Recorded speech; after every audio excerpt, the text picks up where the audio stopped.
nabalitaan ni Bato na may arrest warrant ito. Siya ay biglang naglaho at kumaripas ng takbo.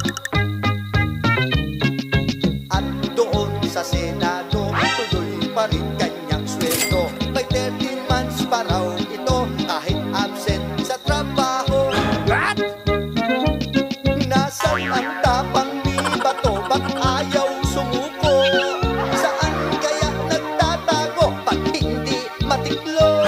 Siguro'y natatakot siya na matulad sa amo niya. Pero may sinasabi siyang kay Duterte siya'y sasama. Puro yabang, puro porma, ngunit duwag pala. Bakit dito sa ICC takot na takot siya?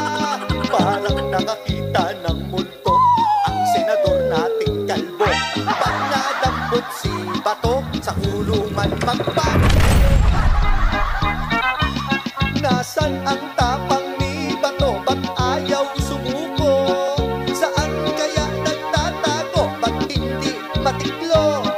Siguro'y natatakot siya na matulad sa amo niya. Pero may sinabi siyang kay Duterte siya'y sasama.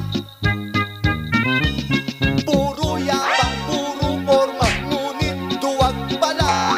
Bakit dito sa ICC takot na takot siya? Parang nakakita ng multo ang senador nating kalbo.